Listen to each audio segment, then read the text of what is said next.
Hello दोस्तों and welcome to निफ्टेक्स। आज हम लोग एक चीज के बारे में बात कर रहे हैं, करेक्शन करेक्शन करेक्शन करेक्शन। अरे करेक्शन भाड़ में गया।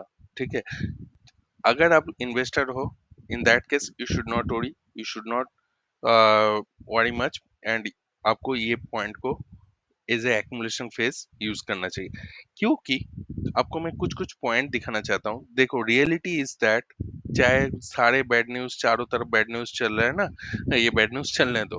ठीक है, जो लोग बैड न्यूज क्रिएट कर रहे हैं कि भाई मार्केट तो क्रैश हो जाएगा, हमारा वेल्थ जीरो हो जाएगा, ऐसा ऐसा सीन है।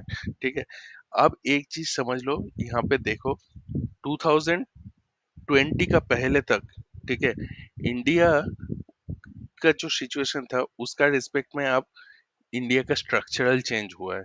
ठीक है, यहाँ पे अगर देखोगे ये सारे ज्यादा नहीं है, सारे आप अगर मूविंग एवरेज के देख लोगे, मूविंग एवरेज का स्लोप्स चेंज्ड। ठीक है, दैट मीन्स यहाँ पे अगर ऑब्जर्व करोगे, we may we may be little later in the trend, but हम लोग को ये दिख रहा है कि ये जो ट्रेंड था ये कांस्टेंट ट्रेंड लाइन में इंडिया ग्रोथ ग्रोथ रेट था। ठीक है, ये ग्रोथ रेट इंडिया का चेंज हुआ है। ठीक है, इट इज सिग्निफाइंग दैट यहाँ पे जो ग्रोथ रेट है वो चेंज हुआ है।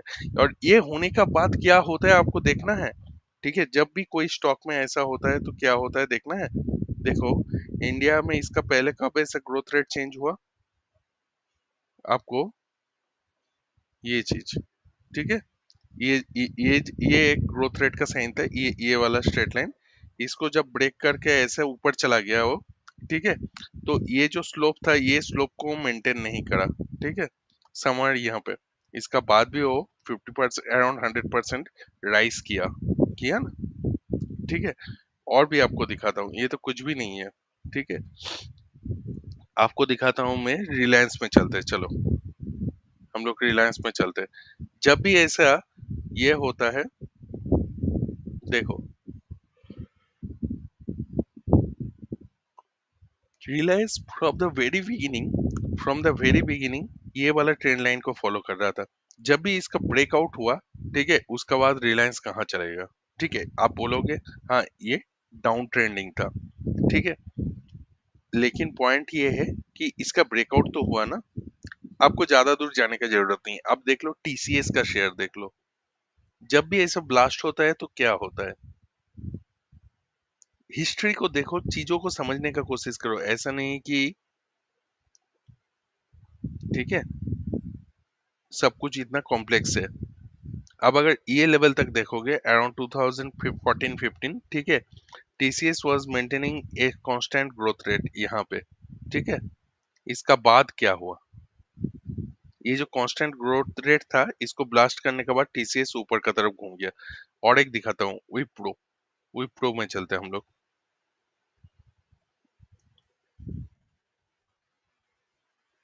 विप्रो, अब ऑब्जर्व करो, देखो ये एक स्ट्रेट लाइन फॉलो कर रहा था इंडिया का विप्रो, यहाँ पे ये ग्रोथ रेट चेंज हुआ, क्या हुआ उसका बाद, ब्लास्ट किया ना। अभी आपको और दिखाता हूँ मैं, इम्पोर्टेंट डाउ जोन्स का चार्ट ट्रेडिंग व्यू में हम लोग देख लेंगे फटाक से। सबसे ज्यादा मालूम चलता है इसमें, क्योंकि सबसे ज्यादा डेटा इसमें अवेलेबल है। ठीक है, तो इसका हम मंथली लगा लेते हैं।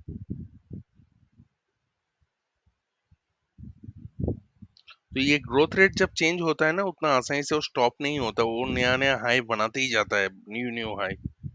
देखो अब ऑब्जर्व करो, इतना डेटा है, बहुत क्लियर कट दिखेगा। ठीक है, यहाँ से ये जाके यहाँ पे ग्रोथ रेट चेंज हुआ। ठीक है, थोड़ा सा करेक्शन फेज आया, ड्रामा किया, उसका बाद क्या हुआ। ठीक है, 2009 का बाद क्या हुआ देखो आप, 2009 देखने का जरूरत नहीं, पास्ट में हम लोग चलते हैं, क्योंकि इसमें बहुत ज्यादा डेटा है। देखो ये ग्रोथ रेट में चल रहा था, हाँ, सडनली ये ग्रोथ रेट चेंज हुआ, उसके बाद थोड़ा होवर किया, होवर करने का बाद क्या हुआ।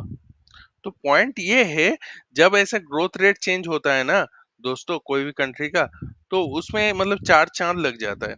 आप लोग को मैंने 6 महीना पहले जब बोला था कि आईटी अवॉइड करो, आईटी अवॉइड करो, आईटी अवॉइड करो, बहुत सारे लोगों ने आईटी ले लिया था। देखो, आईटी बहुत ही ज्यादा मूविंग एवरेज से दूर में था, ठीक है। तो पॉइंट ये है कि आईटी में कोई मेक सेंस नहीं बन रहा था कि वो घुसने का। अब पॉइंट, और एक पॉइंट है यहाँ पे आपको मैं बताना चाहता हूँ। देखो, चाहे इंडिया का मतलब ये ग्रोथ रेट जो चेंज हुआ है, इसको हम लोग कैसे रियलिटी के साथ रिलेट कर सकते हैं। India is a emerging story, उसमें कोई डाउट नहीं है। इंडिया का फ्यूचर स्ट्रांग है, इसमें कोई डाउट नहीं है। तो इंडिया का जो गवर्नमेंट है अभी स्ट्रांग गवर्नमेंट है, और इंडिया का जो ग्रोथ हो रहा है वो सामने से सबको दिख रहा है, ठीक है। ये लॉन्ग टर्म में आप अगर सोचोगे, India is a growing story, इसमें कोई डाउट नहीं किसी को। तो क्यों ना हम लोग इस अपॉर्चुनिटी को यूज करें और अपना वेल्थ को और अच्छे से क्रिएट करने में फोकस करें। लोग इसमें ऐसा नहीं कि हम लोग को पेसिमिस्टिक हो जाना चाहिए, पेसिमिस्टिक होकर बैठे रहना चाहिए। ये ऑप्टिमिज्म का टाइम है, ठीक है। अगला 10 से 15 साल India is going to emerge as a big power, super power, ठीक है। तो ये रियलिटी को समझो और accordingly take a call. Thank you very much, and join Niftex Telegram group for more and subscribe our channel. Thank you very much.